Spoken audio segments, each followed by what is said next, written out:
Wow. What a game. Welcome into the Daily Wolves Courtside, guys. I'm your host, Matt, here along with my co-host, Trip. Andrew's at the game today doing some coverage for zone coverage. Evan, he is working right now, so you guys are going to have me and Trip today. But what a statement win for the Timberwolves. Going up 3-1 against the LA Lakers, taking two at home, going back to LA. Anthony Edwards had a hell of a fourth quarter performance if I've ever seen one. Naz Reid, hell of a fourth quarter performance, man. Trip, what were you thinking about during the game? What was going through your head, man? What are your takeaways? Man, I can't sit right now, so I'm standing. So bear with me, guys. I thought it was one of the best, most entertaining playoff games I've ever seen. Even the ebbs and flows, the big lead changes, etc. I felt confident the whole game. Even Nasri didn't look himself in the first half. We still managed to play well. I just felt this was going to come down to the wire the whole game. I really did. I got nervous there for a bit, but just shocked. Yeah, crazy game to say the least. Julius Randle, he is somebody that I really want to start to highlight and touch on because going into this series, Julius Randle had that narrative around him. He's a playoff dropper. He doesn't show up for the playoffs.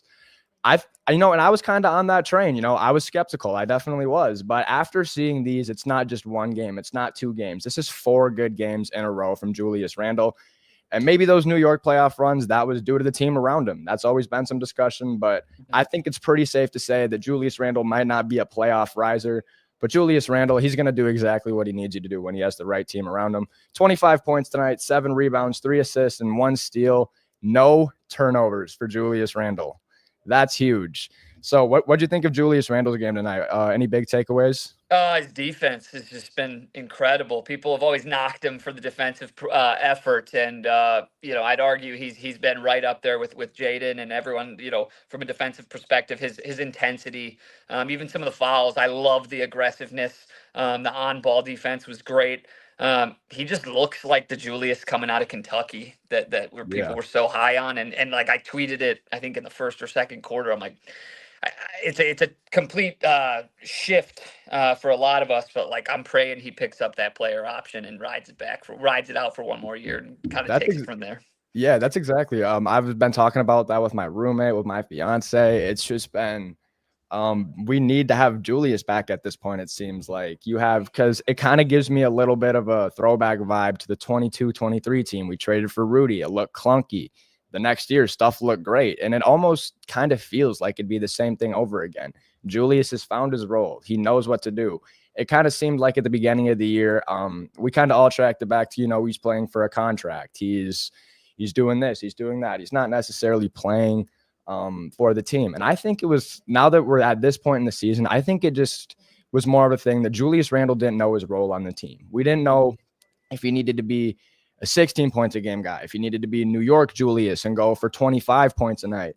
But I think we kind of found that comfortable spot with Julius, right in between like that 17 to like 24 points a game, and then just let the offense run through him. So once we figured that out with Julius, this offense looks like a different animal compared to what it did in the start of the season. And then obviously you have the addition of Dante too. Dante, I really hate to say it, he has been struggling this series offensively. That's my guy. But tonight, defensively, he racked up 5 steals. He played aggressive. Do you think this is something we're going to have to worry about possibly for the remainder of the series? Say we close it out in LA in game 5 or we do go to game 6. Just kind of Dante's not necessarily shots just aren't falling flat out. He's getting looks, but shots aren't falling. And I kind of do wonder, is it something that we do need to keep in the back of our head despite riding the roller coaster of we're up 3-1 on the Lakers? There's certain players I would say yes, but Dante's the type of guy like where he could be 0 for 10 and he'll make one shot. He's going to talk smack to the other guy, to the defender. So that's not someone I worry about. I do think he'll bounce back, but I think even if he has a bad series, mentally it's not going to shake him, but secondarily, we have enough guys that are stepping up with his, kind of down offensive series that we're okay. Julius has stepped up in a major way. You know what you're getting from Ant. But Jaden McDaniels, like last game at 30, I just don't worry about it. You go into LA up 3-1, and I think if Dante can give you 15 points, I think you win that game without question. But I have no doubt in my mind he'll be at the gym tonight, getting up shots. I think he'll be just fine. So that's not someone I worry about. Yeah, absolutely. I've been on it all season that Dante is one of those players that he just shoots the shit out of the ball. He doesn't lose confidence. And he's one of those players that he is one of those guys that is a diamond in the rough. He's going to go win you a championship when he's on. And kind of looking into next game and whatnot, tonight, the Lakers' big three, plus they had a big game from Rui. LeBron had 27. Luka had 38. Rui Hachimura finally showed up, had 23 points and shot 5 for 10 from three and shot 56% from the field. By far, Rui's best game. Austin Reeves was scoreless in the first half, but had a huge second half and had 17 points. Everybody else on the Lakers virtually didn't play. So, with this being said, I feel like we kind of know what the Lakers rotation is. It's LeBron, Luka, Austin, Rui, and Dorian Finney-Smith with an occasional Gabe Vincent, right? Did the Lakers play their best game? Like, is there going into game 5 in LA? Can 40-year-old LeBron come out and give you another 30-point double-double performance? Luka, I'm sure, can have a Luka performance, but can we hold Luka to 2 assists or 1 assist again? It's all these factors, but just with how things have played out, with how the Wolves have played defense and contained them well, with how shots have been falling when we've needed them to, kind of the opposite of the regular season. We've been great in the clutch time versus the Lakers in this series. I don't want to say pack your bags, Wolves in 5 just yet. My heart tells me to say that, but I'm not too sure that the Lakers can play much better of a game than they did today. Yeah, I tried to be cautiously optimistic because we've seen some ugly performances from the Wolves in spots you didn't think you would from, after some confident wins in the regular season. Obviously, the playoffs are a much different beast, but definitely seen some performances where I kind of scratched my head a bit. So I'm going to go into game 5 like I have every game, trying to be almost pessimistic in a way where, like, hey, I don't expect the win. We're the 6th seed. But to your point, the Lakers played great. I mean, AR-15 didn't have a great first half, but when Austin Reeves, second half, he turned into himself, and then Rui Hachimura looked like the guy coming out of Gonzaga, where a lot of people loved him. I loved him. Still can't believe the Lakers got him for pretty much nothing. But all around, like, team ball wise, they played a pretty great game. I mean, LeBron did his thing. Luka, he's gonna get his. But yeah, to your point, Rui stepping up. Austin Reeves, obviously, his intensity, even in the first half, not playing well, you know what you're going to get. So, yeah, I don't know how much better they could play. I really don't. JJ Redick's going to lay into him, but that was a great game from both teams. It really was. With that being said, we are going to go into our first ad read real quick. It's playoff time in Minnesota. The energy is electric, the stakes are high, and every move counts. You can feel it, right? The momentum, the nerves, the is this really happening buzz. The spring real estate market in the Twin Cities has the same kind of energy. Headlines are flying out about interest rates, the economy, and what's coming next. It's exciting, yes, but also confusing and a little bit overwhelming. Whether you're thinking about buying, selling, or just wondering if that Zestimate is lying to you, don't overthink it. Go to wolvesrealtor.com and connect with Heather. She's not just a fan in the stands. She's on the court every day with Exit and North Star Realty, reading plays, adjusting the strategy, and helping people make confident moves, not panicked ones. Even if you're just curious or unsure about the next step, wolvesrealtor.com is where you start. No pressure, just real talk, real answers, and a game plan that actually works. Because when it comes to real estate, just like basketball, having the right coach makes all the difference. Go check out wolvesrealtor.com and tell them Matt from the Daily Wolves sent you. Thanks to Heather for sponsoring today's episode. Big shout out to you, as you guys heard. Any home buying questions, renting questions, go to wolvesrealtor.com and reach out to Heather. Anthony Edwards, man. 43 points, 9 rebounds, 6 assists, a block, shot 52% from the field, 50% from 3, got to the line 17 times tonight. Anthony Edwards has just shown massive growth in the playoffs every single year since he's came into the league. It's kind of hard to think that he's still a couple of years away from his prime yet, and we've gotten back-to-back years of almost 40-point double-doubles and now 40-point triple-doubles. I remember one last year, and now he's having another amazing series this year. So, is it about that time where we start putting Anthony Edwards in that top 5, top 8 player discussion? Because I know there are a lot of people kind of on that edge of, Ant's top 10, Ant's not top 10, but I'm just kind of curious, not necessarily about Ant's rank. You could throw that in if you'd like, but just Anthony Edwards' growth in the playoffs and he just turns into a different monster. He seems smarter. He plays within the game more. It doesn't look like he forces things. But what do you have to say about playoff Ant? I think NBA fandom globally, universally, you've gotten a glimpse of him, Olympics, playoffs last year, but I think you're really kind of those Lakers fans that are well beyond the state of California, who are tuning in to watch LeBron, rightfully so. Luka Doncic, they're really getting a taste of that next step that Anthony Edwards has taken. He's been a great player for several years, but I had a friend who actually put it well a few years back. He's like, for him to take that ascension to what you're asking, kind of top 5, top 10, it's that 3-point shot making. And now when he takes a 3-point shot, you feel as confident as you would with Luka or Steph Yeah. Curry or anyone or James Harden in his prime. There's a good chance that's going in. And that was something that I think none of us really knew if he would ever develop, but he had every other part of his game established. And I mean, his ability to shoot the ball is just and play make at the same time is truly, absolutely, I believe he's ascending into that conversation. I do think this playoff run potential, knock on wood, potential playoff run would really, I think, get him, solidify him into that category. What about you? Yeah. Dude, I'm right there in the same boat with you. I'm a homer. So last year I was calling for these Ant top 5s, but realistically, I kind of knew it deep down. But yeah, I'm in the same boat as you. It was the 3-point shot. That was what he needed to add. And like, sure, next season I'd like to see the playmaking and maybe decision making, or specifically in the shot selection. That's what I'd like to see Ant take some growth in. But like you said, last year it was, can Ant develop the 3-point shot? And then at the start of this year, he's making 5 threes a game. Oh, he's shooting too many threes. Yada yada yada yada.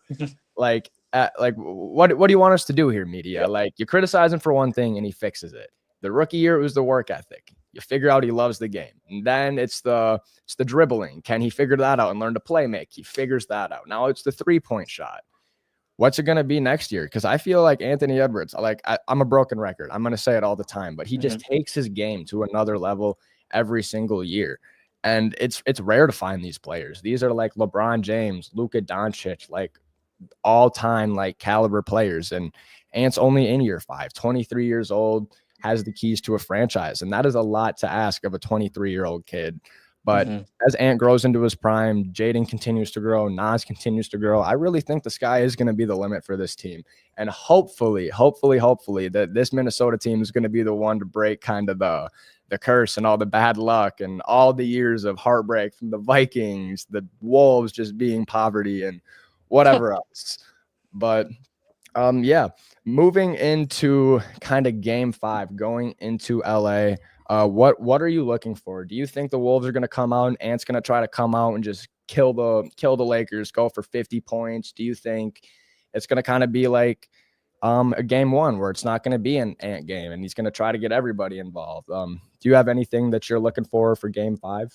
I do think he's going to come out with a vengeance, but I equally as much think that Luka and LeBron are going to do the same. And when Luka's pissed, that's why, the fans chirping him. That's where he's at his best. He loves shushing the fans. He loves people courtside. He loves to talk his stuff. So I'm equally as optimistic that Anthony Edwards is going to come out hot, but I'm definitely nervous of what we're going to see from LeBron and Luka. I think they're going to play 40 minutes, 45 minutes rather plus. And I think they're going to be, I think Luka, they're going to try to come out hot. I am nervous. I'll put it that way. Again, it's a buffer. We're lucky to be in this position, up 3-1. We've earned it. But I would expect JJ Redick to light a fire into those two, and that they're going to show up ready. Absolutely. JJ Redick, he's one of those guys that it just feels like he just lights a fire. You always see the emotion. You saw it today at the end of the game when he was pissed. I don't remember. It might have been on the drive where Ant took it in or the play before, but he was pissed, screaming and yelling.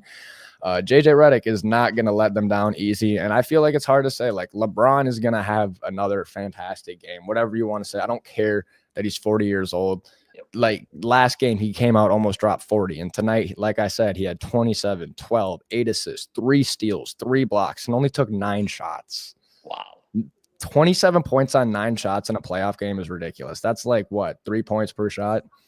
A lot of free throws. Dude, it's a lot of free throws, but it's an efficient game to say the least. That's what you need. You want Luka to take as many shots as you can if you're the Lakers. You want him to dance with the ball, get the Wolves into foul trouble. So kind of like I said earlier, like I think this might have been the Lakers this has been their best performance, but I don't know if they can necessarily top this one, just kind of with how the cookie crumbled and stuff. But yeah, back to your point, Luka too.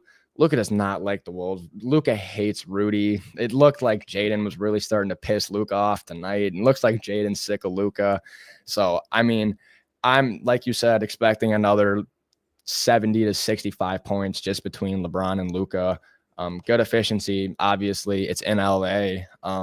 Sure, you can say the Lakers have home court advantage. I know it's kind of just A-list celebrities. It's just a social gathering at Laker games, but it's a big game, and I feel like fans are going to pop out. I feel like Staples Center is going to be loud for Game 5, but I'm excited to see what is going to happen. A few other things that I do kind of want to touch on before we move on for the night.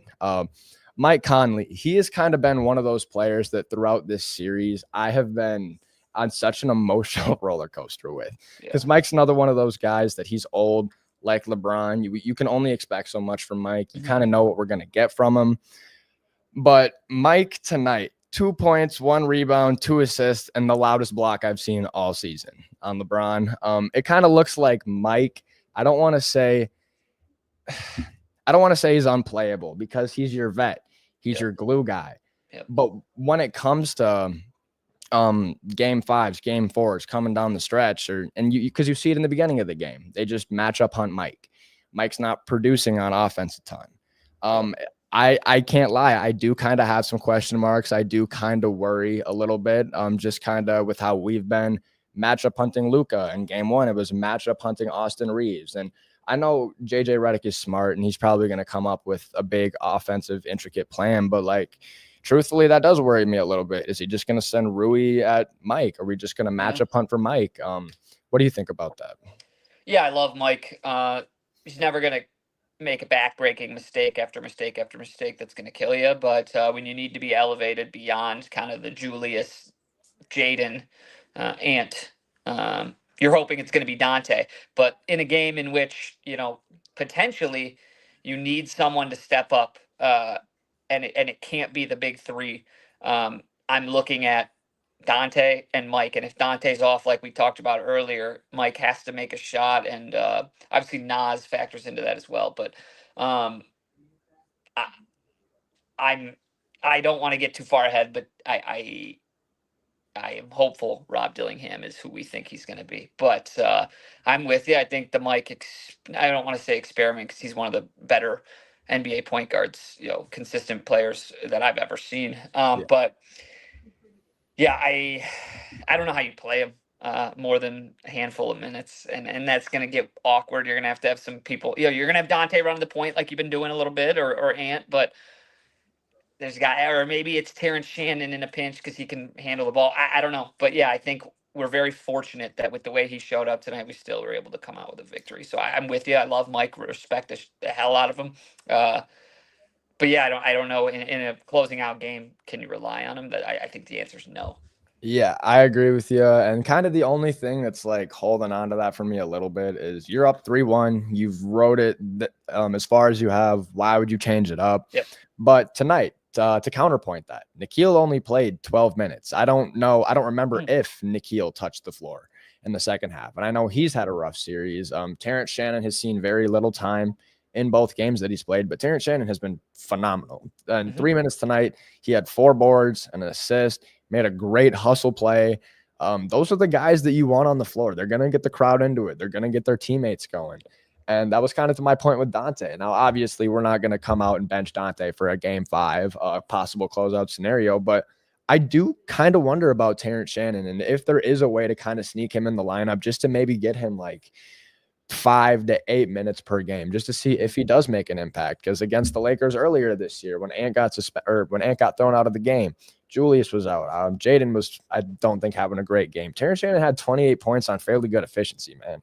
Terrence Shannon is an absolute monster, and he's going to be one of those guys that's a diamond in the rough. Say this offseason, for some reason, we end up losing Nikhil, Nas, and for some crazy reason, Julius, if we lose all those guys, Terrence Shannon's going to come out and be one of those guys that replaces him. Kind of like you said with Rob Dillingham, I'm riding the train out until I can. I'm going to be hopeful till I can't, but there are a lot of question marks from what I've been hearing.